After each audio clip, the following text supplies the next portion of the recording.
ठीक है महाराज जी, बहुत गर्मी लग रही है। हम्म, आप तो पता नहीं कैसे इसमें रहते हैं, हम लोग इसी में महाराज जी पूरे कपड़े देखेंगे हैं।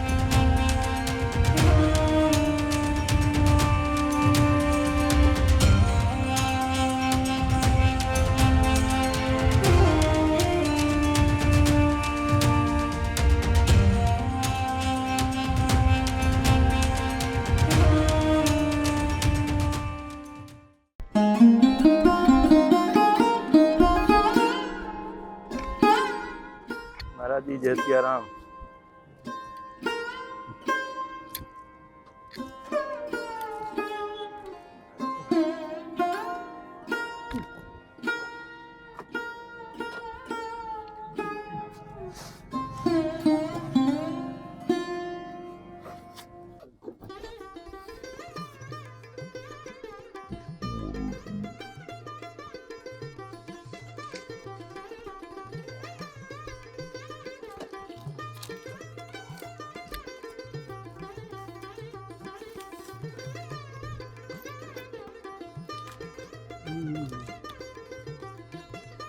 लग गए।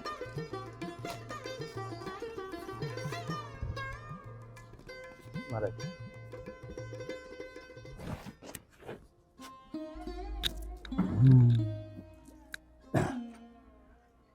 महाराज जी क्यों आपने यह कहा है कि चौकी बैठिए चौकी आपकी है? है तो सब कुछ परमात्मा का, सब वही मैं कहने जा रहा था। लेकिन निमित्त मात्र आप हैं। नहीं महाराज जी आप निमित्त मात्र हैं। उसके बाद इसलिए- महाराज जी आपसे बात नहीं हो पाई। मैं दुकानदार के खाते में पैसा डाल दिया था, तो मैं सोचा पता नहीं चौकी पहुंचाया कि नहीं पहुंचाया। नहीं, पैसा मिल गया। वो जिसको बोला था वो खास आदमी है। अच्छा, हम समझ रहे थे कि दुकानदार के खाते में गया। नहीं, तो खाते में तो आया, उसी को निकाल को दे दिया। अच्छा, चलिए महाराज जी, बस काम होने से मतलब। हाँ, तो अक्सर पैसा आता होता है कभी कभी, तो हाँ जानकी कुंड के हैं। ठीक है। बहुत महाराज जी गर्मी तो बहुत है। गर्मी, उस दिन हम चले गए रामघाट, टाइम को आने में धूप लग गया, जी तो सुनते लगा कि पूरा ताकतें शरीर में नहीं रह गई। जी चिल्ला जिला किया, थोड़ा ठीक हुआ। और इस समय इतना धूप है कि 8 बजे के बाद इस लोहे की खोली में रहना बहुत महाराज जी दिक्कत हो जाता है। धूप का बखान कितना किया जाए। दूसरी बात, पंखा है, ये गर्म हवा देता है। गरम क्या महाराज जी, अब इसमें एक तो सर में सटा हुआ है, हाँ। हाइट है नहीं, और ऊपर से सिर्फ पन्नी है, हाँ, लोहा है ना, तब लोहा जाता है, ऊपर से हल्का सा चद्दर। और ये कूलर के विषय में सोचा, एक आदमी बोला कूलर है, ले लगाइए। ठीक है, देखता हूँ। महाराज जी आपको हम एक कूलर खरीदें, नया वाला, ज्यादा महंगा नहीं देने का। ज्यादा महंगा नहीं महाराज जी, छोटा वाला एक कूलर आपके लिए हम खरीद देते हैं। लोहे वाला जो आता है वो बहुत अच्छा चलता है, और हम देखते हैं कि ज्यादा जगह वो पाया जाता है। बताते हैं लोग कि बहुत अच्छा काम भी करता है। ठीक है, और छोटा रहे ताकि आपके बिस्तर पे पूरा हवा हो। मैं सुराही तो रख दिया जाए। हाँ, इधर, काम हाँ करता है। इधर से सुराही से अंदर जाली लगी है हमारे, हाँ, इधर से हवा प्रवेश कर जाएगा। इधर भी काम करेगा, उधर भी काम करेगा। उसमें जब पानी भर देंगे आप तो ठंडा ठंडा हवा देगा। कहाँ मिलेगा यही? हम खरीद के ले आ देंगे महाराज जी, चाहे जहाँ मिलेगा। यहाँ से करवी तक जहाँ मिलेगा मैं चला जाऊंगा, उठा ले आऊंगा। अब रात भर प्रभावित होना पड़ता है, 3 बजे के बाद तो आराम मिलता है। बहुत गर्मी है महाराज जी, भीषण गर्मी है। बाहर सोता हूँ, उसके बावजूद भी प्रचंड गर्मी है महाराज जी। हाँ। कल की बात है, आरोग्य धाम में एक वृद्ध महात्मा जी थे, वो लेटे हुए थे, और लेटे लेटे गर्मी के नाते प्राण छोड़ दिए। क्या दिक्कत हुई उनको ये तो नहीं पता है, व्यवस्था नहीं बन पाई। हमको किसी के द्वारा वीडियो कहीं से आया थोड़ा सा कि वहीं पे लेटे हुए थे, और लोग आ रहे थे, जा रहे थे, नहा रहे थे, अपने में सभी लोग मस्त थे, लेकिन वो अपना हाँ, उनके ऊपर कोई शरीर उनकी पड़ी थी। देख तो कुछ लोग जब बॉडी से बू आने लगी तो कुछ लोग पुलिस को फोन करके बुलाए, पुलिस आई एम्बुलेंस में, फिर उठा करके ले गई। हाँ। और हम लोग महाराज जी करका में एक वीडियो बनाए थे, पीछे का कहाँ पे करका एक स्थान है, महात्मा जी रहते हैं, किधर है वो? ये है महाराज जी मानिकपुर साइड। अच्छा, मानिकपुर में। वहाँ पे गर्मी से मोबाइल का जो वीडियो बना महाराज जी, पीछे का जंगल पीला पीला आ रहा था, इतनी गर्मी। हाँ, सब गर्मी है। तो बारिश नहीं होगी, आदमी अस्वस्थ रहेंगे। हाँ। अब मैं अब चला गया होता उस रूम में, जी। थोड़ा वहाँ आराम रहता है। हाँ, यहाँ तो दिक्कत तो है महाराज जी, क्या किया जाएगा। अरे बना है लोहे का तो काम चलाऊँ है। हम्म, हाँ, जाड़े बरसात के लिए ठीक है, हम्म। कोई दिक्कत नहीं है। हाँ, ठंडी और बरसात के लिए तो ठीक है महाराज जी।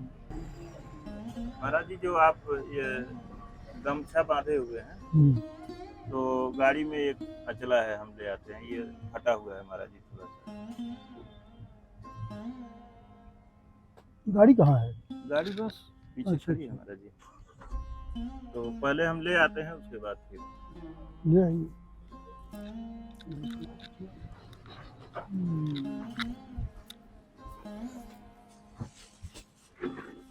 महाराज जी ये धूप है, बहुत अच्छी क्वालिटी की धूप है महाराज जी।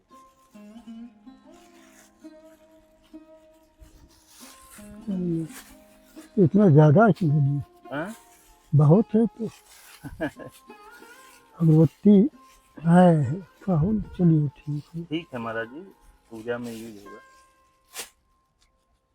महाराज जी ये भागलपुरी है। हाँ, ठीक। तो लंबा चौड़ा हो गया तो? हाँ, 102 मीटर होगा। महाराज जी आप भी सांसारिक दुनिया से ही निकल करके इस आध्यात्म की दुनिया में आए हैं। एक क्वेश्चन महाराज जी हमारे मन में है, और बहुत बड़ा क्वेश्चन है। यह क्वेश्चन जो भी धर्म पथ पर चलने वाले हैं, आध्यात्म के पथ पे चलने वाले हैं, उनके सभी लोगों के अंदर यह प्रश्न हो सकता है महाराज जी। जब यह जीव महाराज जी धरती पे आता है और होश संभालता है, तो उसे दो तरह की दुनिया के बारे में पता चलता है। जी हाँ। मानव जीवन में रहते हुए चमक धमक भरी, सुख सुविधाओं भरी, दुख भरी यह सांसारिक दुनिया, जिसपे अधिकतर लोग चलते हैं, अपना जीवन यापन करते हैं। दूसरा महाराज जी आध्यात्म की दुनिया, जिसपे कठिनाइयां भी बहुत हैं। जो वास्तव में अध्यात्म के पथ पे चल पड़े हैं, संत बन गए हैं, जंगल में, खो में, कंदरा में, पहाड़ में रह रहे हैं, वो हमारे देखने से, संसार के लोगों के देखने में कठिनाई भरी दुनिया है। हालांकि वो कहते हैं कि हम तो बड़े आनंद में, उनका सुख ही अलग है। महाराज जी आपको दोनों तरह के अनुभव हैं।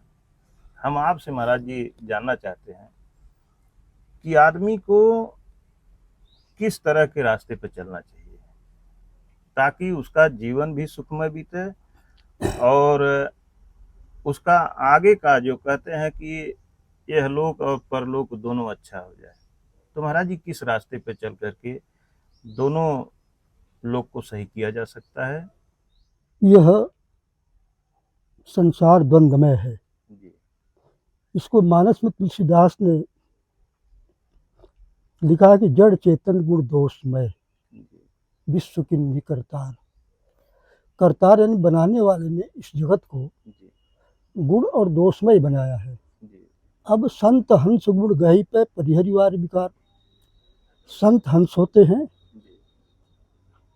वह विकार रूपी जल को छोड़ देते हैं और दूध को एकत्रित कर लेते हैं, प्राप्त कर लेते हैं। तो संसार दो चीजों से बना है, एक विरोधी तत्व, एक सार्थक, एक निरर्थक। इसको कई रूप में कहा जाता है, दैवी संपत्ति, आसुरी संपत्ति। तो जीव इसमें आता है और सुख दुख भोगता हुआ फिर इस शरीर को छोड़ता है, तो छोड़ता है और तुरंत उसी क्षण नई शरीर प्राप्त कर लेता है। जी इसको दूसरी शरीर धारण करने में समय नहीं लगती, जी एक क्षण लगता है।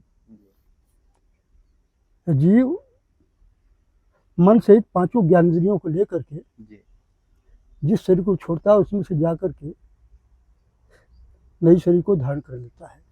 ये कार्यक्रम चलता रहता है, चलता रहता है, चलता रहता है। जब ये 84 लाख योनि जब भोग लेता है, लव 84 धर्म के पग पर अति आए, अब की पासा ना पर 1,84 जाए। 84 लाख योनि जब पूरा एक चक्कर कर लेता है जीव, तो जीव तो परमात्मा का ही अंश है, तो परमात्मा की कृपा होती है और अंतिम योनि में जाता है, लाभदान योनि में, तो ज़्यादा यातना भोगता है। और मनुष्य, पशु, पक्षी इत्यादि योनियां हैं, पेड़ पौधे, तो भोग लेता है, लेकिन अंतिम योनि में उसको ज़्यादा यातना भोगनी पड़ती है। तब परमात्मा कहता है कि घबराओ मत, तुम्हें फिर मनुष्य शरीर दे रहा हूँ। उसी समय वो जीव उस नरक से निकलता है, सीधा मनुष्य योनि में जाता है, तो उसको मनुष्य योनि मिल जाती है, मनुष्य बनकर अवतार फिर लेगा। तो परमात्मा वेद को आदेश की तरह तुम उसको खींचो, आकर्षित करो। तो वेद जो है अंतिम कोपल उसको कहते हैं। अंतिम कोपल मतलब जीव अंतिम योनि को जब प्राप्त हो करके जब मनुष्य योनि प्राप्त है, तब भगवान का आदेश होता कि कबहू को ये करुणा कर दे ही, भगवान वहाँ कृपा करते हैं, ये मेरा ही पुत्र है, मायावश लीलावश ये 84 लाख योनि भोग चुका है, अब इसको अपने यहाँ लाना चाहिए। तो मनुष्य योनि जब पाता है तो भगवान वेद को आदेश करते हैं, जाओ उसको पकड़ो, खींचो अपनी ओर। तो वो मनुष्य को वेद अपनी ओर खींचता है धीरे धीरे। तो वो मनुष्य को सत्संग, वेद शास्त्र पढ़ना अच्छा लगने लगता है और धीरे धीरे वेद अपना खींच लेता है, अल्लाह के ईश्वर की लाइन में खड़ा कर देता है। तो जीव ईश्वर की लाइन जब खड़ा हो गया तो चाहे भले 100 जन्म ले, 1000 जन्म ले, और मनुष्य योनि पाएगा, दूसरी योनि में नहीं जाएगा। एक एक कदम बढ़ता जाएगा, एक कदम बढ़ता जाएगा, सैकड़ों जन्म पहुंचे तो परमात्मा को प्राप्त कर लेगा। ये जीव का स्टेप है। उससे सत्कर्म होने लगेगा और सत्कर्म से वो ऑटोमेटिक खींचा जाएगा, वेद पकड़ लेगा। यही बात आती है गीता के 15वें श्लोक में, ऊर्ध्वमूलम अधशाखम अश्वसम पराहुव्यम छंदांसि यस्पराणि यतम वेद स वेदित। वेद जो है इस संसार रूपी पीपल के वृक्ष को, अविनाशी को पत्ते हैं, इन पत्तों का वेद माने पत्ता, वहीं से उसका प्रयोग है। जीव को वेद जो है ईश्वर की ओर मोड़ लेता है और लगा देता है, लाइन में खड़ा कर देता है, जीव मुक्त हो जाता है। वरना जीव के पास इतनी सामर्थ्य नहीं है कि इस परमात्मा की माया से वो निकल पावे।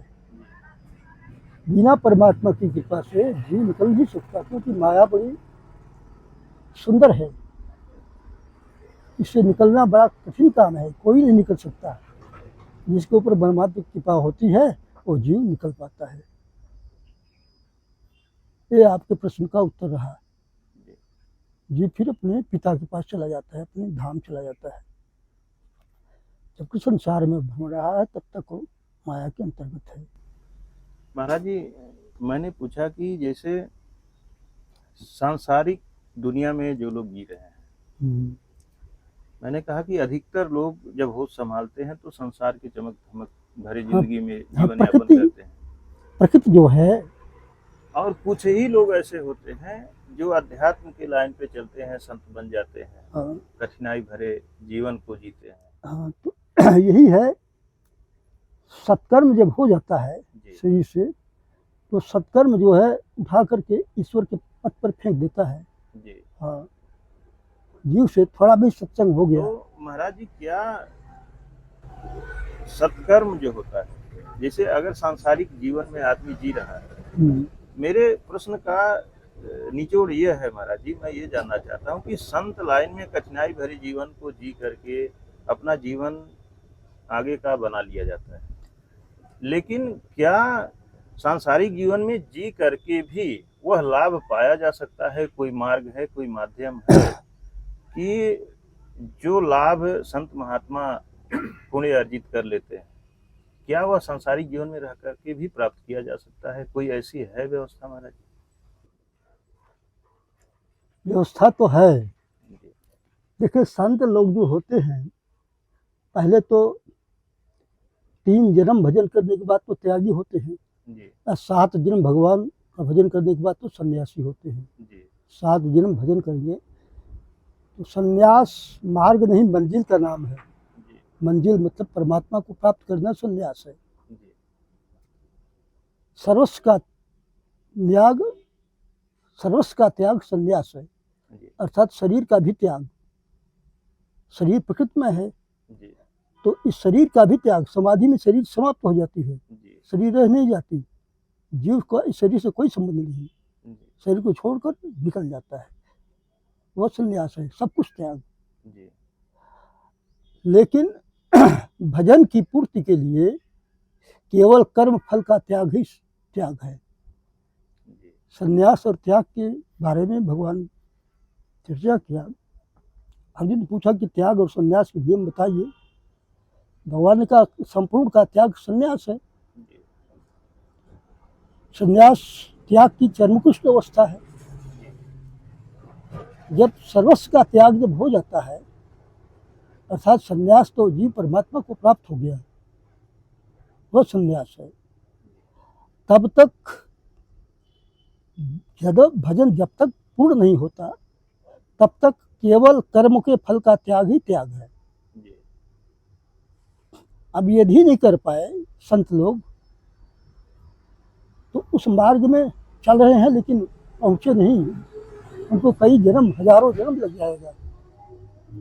या कोई तत्वदर्शी महापुरुष मिलेगा तो उनको मार्ग बताएगा, तब वो उस मार्ग पर चलेंगे, तब प्राप्त कर लेंगे। महाराज जी, कहा जाता है कि अगर कोई व्यक्ति है, गलती करता है, तो वो बहुत बड़ा पाप का भागी होता है, लेकिन अगर संत लोग गलती करते हैं महाराज जी, तो वो कितने बड़े पाप के भागी? तो संत की परिभाषा बड़ी ऊंची होती है। जी साधुना नाम परम साधु वस्तु मात्र एक परमात्मा है, जिसको साधने वाला ही साधु है। जी साधु एक नाम मात्र नहीं है, साधु बहुत ऊंची शब्द है। जैसे कहने का मतलब महाराज जी, अगर एक आदमी, आम पब्लिक कोई गलती करता है, तो वह दंड का पात्र होता है। अगर वर्दी पहन करके एक पुलिस वाला गलती करे, एक कुर्सी पे बैठा हुआ अधिकारी गलती करे, तो उसका अपराध अक्षम्य होता है। अधिकारी तो सब प्रकृति के अंतर्गत है। तो महाराज जी, अगर सांसारिक जीवन वाला व्यक्ति कहीं गलती करता है, वो तो अज्ञानी है, उसे समझ नहीं है। हाँ, उसका क्षमा रहता है कुछ। और संत लोग जिनको शिक्षा देने का दायित्व तो भगवान ने सौंपा है, समाज को सुधारने का, रास्ता दिखाने का दायित्व तो भगवान ने सौंपा है, और समाज भी समझता है कि हाँ ये अच्छे हैं, लेकिन उसके बाद अगर वो गलती करते हैं महाराज जी, तो उनकी सजा क्या है? भगवान आपके जानने में संत हैं, वो जी उनको आप संत मानते हैं, जी लेकिन भजन की लाइन उनको मालूम है नहीं, जी वो संत है नहीं। अभी तो संसारी है, जी धन के चक्कर में है, अच्छा बुरा देखते हैं, उनको भजन की प्रवृत्ति मालूम नहीं है। जी तो जब तक वो भजन की गति नहीं मालूम है, तब तक वो संत नहीं है, केवल भेष बनाया है। कई जन्म भेष बनाकर के बाद ही तब उनको लाइन मिलती है। हाँ, उनको संत मत मानिए। और महाराज जी वो बताते रहते हैं कि संत के कर्मों पे ध्यान न दो, संत जो कर रहे हैं वो उनका काम है, उन्हें करने दो, उनके ऊपर दोषारोपण नहीं करना चाहिए। महाराज जी कोई गलती करे और देखने वाला दोषारोपण न करे, अंधभक्त बन जाए, क्या यह अनुचित है सोचिए, कि उचित संत है? के भेष में लोग विश्वास कर लेते हैं जी और उनको सब कुछ देते हैं, जी उनको मानते भी हैं, लेकिन उनका अंतःकरण अभी तो प्रकृति में कोई बिखरा हुआ है, जी प्रकृति में स्थित हैं। वो संत हुए कहाँ? संत की पहचान उनकी वाणी से होता है। जी जब उनके अंदर भजन की प्रवृत्ति जब मालूम होती है तो महापुरुष पकड़ लेते हैं कि संत हैं या नहीं। जी महाराज जी अभी आपने एक सत्संग में एक लाइन कहा कि जब यह जीव आत्मा इस शरीर को छोड़ती है तो अगले ही क्षण वह दूसरे शरीर में प्रवेश कर जाती है। फिर महाराज जी यह जो पिंड दान होता है, हाँ, पितरों की पूजा की जाती है, हाँ, यह क्या है? ये गलत है। जब वह आत्मा दूसरे शरीर में प्रवेश कर गई, फिर हमारे वेद शास्त्र ही कहते हैं, ज्ञानी जन ही कहते हैं कि तुम्हारे पूर्वज, तुम्हारे पितृ भटक रहे हैं, इसलिए घर की बरकत नहीं हो रही है, घर में नुकसान हो रहा है, उनकी आत्मा की शांति के लिए पूजा पाठ करवाओ। महाराज जी कृपया इस पे प्रकाश डालें।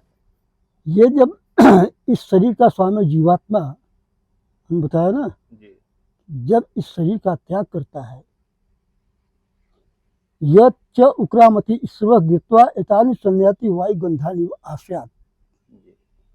जैसे वायु गंध के स्थान से गंध को उड़ा कर ले जाती है, उसी प्रकार इस शरीर का स्वामी जीवात्मा इस शरीर का जब त्याग करता है तो इसमें से मन सहित पांचों ज्ञानेंद्रियों को लेकर के जिस शरीर में जाता है उसमें तुरंत चला जाता है।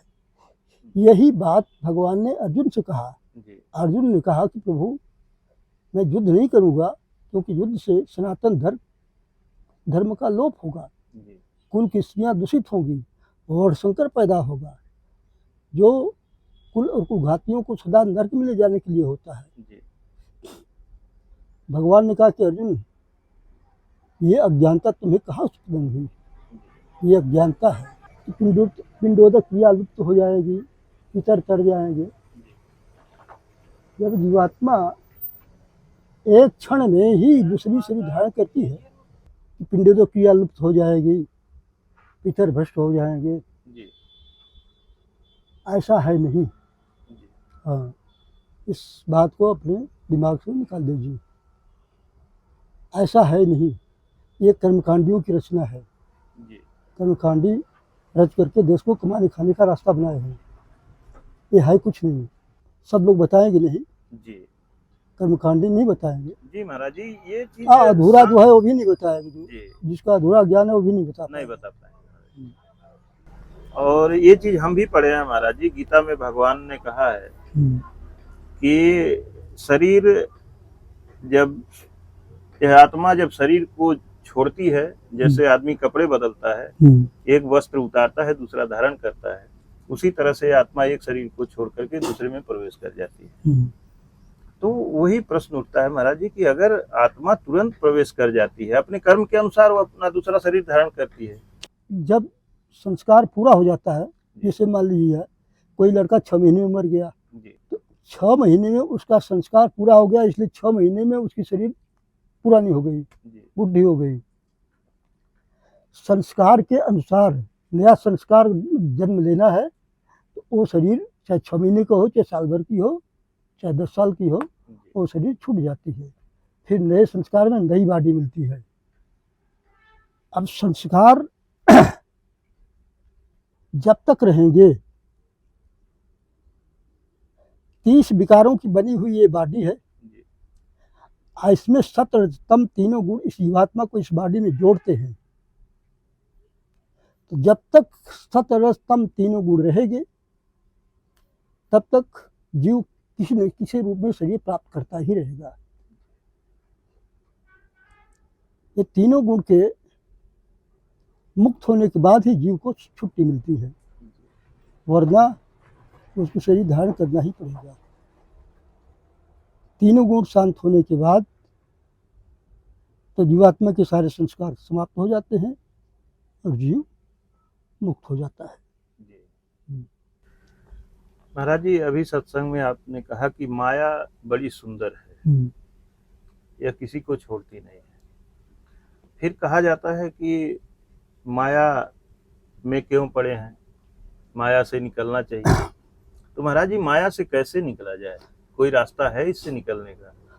हम तो जानते हैं कि इसका बंधन इतना मजबूत है कि इससे बड़े बड़े ज्ञानी इसके बंधन से निकल नहीं पाए। ऋषि मुनि दहल जाते हैं। जी श्रुति भगवती ने भगवान से कही कि प्रभु आपकी अपनी माया जीवों को दुख देती है, इसको समाप्त करिए। भगवान ने कहा देवी कैसे समाप्त करूं, मेरी सृष्टि का चक्र रुक जाएगा। जी समाप्त नहीं करूंगा, मैंने बुद्धि दिया हूं, बुद्धि का इस्तेमाल करे जीव, बुद्धि भी तो दिया हूं, तो मेरी माया उसके पास नहीं जाएगी और वो मुझे प्राप्त होगा। परमात्मा की माया सुंदर है, इसमें सुख और दुख है। इस माया से निकलने के बाद सुख दुख दोनों समाप्त हो जाते हैं, तब आनंद और परमानंद हो जाता है। परमात्मा के क्षेत्र में सुख दुख नहीं रहता है, इसमें सुख और दुख है माया में, परमात्मा में आनंद और परमानंद है। तो जब सत्कर्म मनुष्य का लगता है तो मनुष्य ईश्वर की ओर, साधु संतों की ओर वो मुड़ता है। तीर्थ यात्रा, भजन, सत्संग, वेदाध्ययन इत्यादि की ओर जीव मुड़ ही जाता है।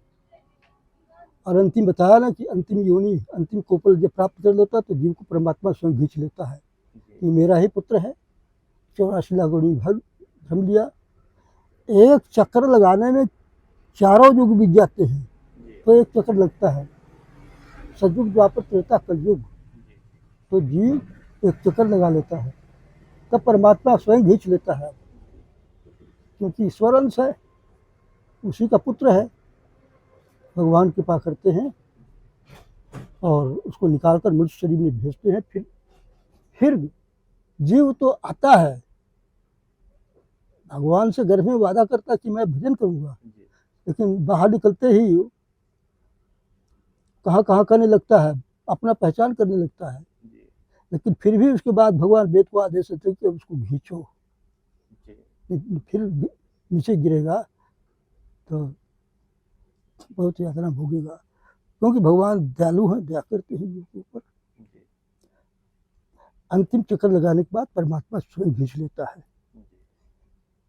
बीच में साधु संतों के प्रति दया भाव, सत्संग, वेदाध्ययन इत्यादि मिल गया, तो जीव बीच में ही मुड़ जाता है ईश्वर की ओर। परमात्मा का नाम ओम है, ओम का जप, तत्वदर्शी महापुरुष के शरण में ध्यान, और प्राण में अपान का हवन, अपान में प्राणायाम का हवन, वाह इंद्रियों के प्रवाह को सही में अग्नि में हवन इत्यादि यज्ञ है। यज्ञ को कारूप देना कर्म है। अजन में शरीर न हिले, खंभे के समान बैठी रहे, यह अभ्यास करना चाहिए। सदगुरु को के स्वरूप का ध्यान पकड़ें, ओम का जप। ये यज्ञ श्वास पर होता है, भजन श्वास से होता है, वाणी का विषय नहीं है। परमात्मा अंतःकरण में है, भजन भी अंतःकरण से होता है। महाराज जी, मैं जो क्वेश्चन करता हूँ और हर किसी के ऊपर मैं उंगली उठाता हूँ, सबके ऊपर क्वेश्चन करता हूँ। किसी को ऐसा नहीं है कि अंधा होकर के मैं सबका अगर बड़ाई करता हूँ तो सिर्फ बड़ाई करूँ। यह चीज़ महाराज जी सुनने में किसी को हो सकता है बुरा भी लगता हो, लेकिन हर स्थित परिस्थिति से महाराज जी मैं गुजर चुका हूँ, सबको देख चुका हूँ। इस नाते महाराज जी मैं वो क्वेश्चन करता हूँ, चाहे साधु संत हों, उनके विषय में भी जो क्वेश्चन करता हूँ, मैं चाहता हूँ कि जो मेरे दर्शक हैं सावधान रहें, सचेत रहें, सजग रहें, अच्छे लोगों की पहचान करें, बुरे लोगों से बचें। इसलिए महाराज जी मैं सबके बारे में पूछता हूँ, महाराज जी लोगों से ही पूछता हूँ, अपने दर्शकों से भी बताता हूँ, कहता रहता हूँ कि आप लोग कभी भी अंधभक्त न बने। देखिए, ये संसार की आपने पहले जो चर्चा किया तो ये जीवन के दो मार्ग हैं, जी एक निवृत्ति मार्ग, एक प्रवृत्ति मार्ग। जी एक बार बार जन्म लेना और छोड़ना ये मार्ग है, जी और एक निवृत्ति मार्ग, जी इस संसार से निवृत्ति का मार्ग अर्थात ईश्वर पथ, परमात्म पथ। ईश्वर पथ और प्रवृत्ति मार्ग दो मार्ग हैं।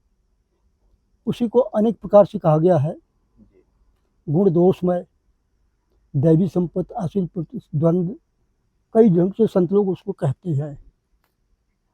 तो प्रवृत्ति मार्ग में जीव जो है इस माया में प्रवृत्त होता है, और निवृत्ति मार्ग है कि इस माया से वो निकल कर परमात्मा की ओर प्रवेश करता है।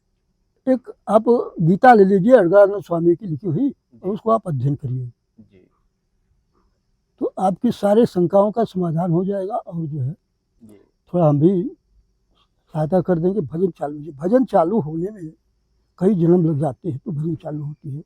भजन इतनी आसान नहीं है। जी साधक श्वास के ऊपर चलता है, भजन श्वास से होती है। जी भजन जिसकी चालू हो जाओ, जान लीजिए कि वो जगत जीत लिया, पूरा संसार उसकी मुट्ठी में आ गया। जी वो उसका अब हर जन्म में बढ़ता जाएगा। यदि कस के अभ्यास ज़्यादा कर दिया तो एक ही दो जन्म में घिस देता है मंजिल, आना ही तो 7 जन्म लग जाते हैं पहुँचता है। वह अंतिम संन्यास है, जो कि शरीर का त्याग, अखंड समाधि। अखंड समाधि के गति पर पहुँचते तो जीव शरीर का भी त्याग कर देता है। शरीर प्रकृति में है ना, प्रकृति का भी त्याग। मान अपमान तुल्य तुल्य मृत्याज पक्षो सौरारम परित्यागी गुणातीत सूचित। तो तीनों गुण से पार हो जाता है, सात्विक राजसिक तामसिक गुण से ऊपर हो जाता है, ब्रह्म प्रवेश कर जाता है। मान अपमान सुख दुख सारे प्रकृति से पार होकर के तीनों गुण से अतीत होकर के वो परमात्मा में प्रवेश कर जाता है। क्या महाराज जी ऐसा होता है कि अगर कोई भजन करने वाला है तो उसकी इच्छा के अनुसार सारे काम होते जाते हैं? हाँ, उपद्रष्टा अनुमंता च भर्ता भोक्ता महेश्वर परमात्मा च अपि युक्त देहे पुरुषपुर। वो परमात्मा कुछ करता नहीं। गीता के 18 अध्याय में भगवान कहते हैं कि वह परमात्मा अर्जुन कुछ नहीं करता है। लेकिन लोग कहते क्यों हैं कि भगवान करते हैं? इसलिए कि उनकी अज्ञान के कारण उनकी बुद्धि मोहावृत है, इसलिए कहते हैं कि भगवान करते हैं। वो परमात्मा कुछ नहीं करता, वो मात्र दृष्टा है, देखता है। उपद्रष्टा, उप माने नजदीक, इतना नजदीक है कि आपका आंख कान नाक तो दूर है, तो उससे भी नजदीक ही यहाँ हृदय देश में विराजमान है, दृष्टा के रूप में विराजमान है। अब उसकी दृष्टि में आप गलत करें सही करें उसको कोई मतलब नहीं। जब साधना पकड़ में आ गई, भजन चालू हो गया, तब वो दृष्टा की अब परिस्थिति बदल जाएगी। अनुमंता अनुमति देने लगेगा कि भजन थोड़ा सा बढ़ी आगे, भजन से आगे बढ़ सकते हैं, उसके आगे और दूसरा कोई रास्ता नहीं है। भजन पकड़ में आई, थोड़ा आगे बढ़ी, तब वो दृष्टा की गति बदल जाएगी, अनुमंता हो जाएगा, अनुमति देने लगेगा, ऐसे चल ऐसे चल, रास्ता बताएगा, अनुमति प्रदान कर लेगा। भजन और आगे बढ़ी, भरता आपका भरण पोषण करना शुरू कर देगा। दृष्टा अनुमंता च भरता भरण पोषण करेगा, आपके योगक्षेम की जिम्मेवारी शुरू कर देगा। अब भजन और आगे बढ़ी, भोक्ता जो आप जब तब दान करेंगे सब भोगने लगेगा, खाने लगेगा। जब वो खा लेगा, भोग लेगा, महेश्वर महान ईश्वर के रूप में बदल जाएगा। पहले दृष्टा था, अब महान ईश्वर के रूप में हो गया। लेकिन अभी प्रकृति का मालिक है, अभी प्रकृति जिंदा है, तब तक वो मालिक है। साधना और बढ़ी कस के, प्रकृति खत्म हो गई, परमात्मा जो अपयुक्त देह पूरा, वह पर से संयुक्त परमात्मा हो गया। ठीक है महाराज जी, बहुत गर्मी लग रही है। हम्म, आप तो पता नहीं कैसे इसमें रहते हैं, हम लोग इसी में महाराज जी पूरे कपड़े देखें भीग चुके हैं हाँ। इतने ही देर में। इस टाइम में हम निकल जाता हूँ। महाराज जी अब मैं जाता हूँ और आपके लिए एक कूलर की व्यवस्था मैं करता हूँ महाराज जी। ठीक आज है। या कल में ले आकर के पहुँचाता हूँ।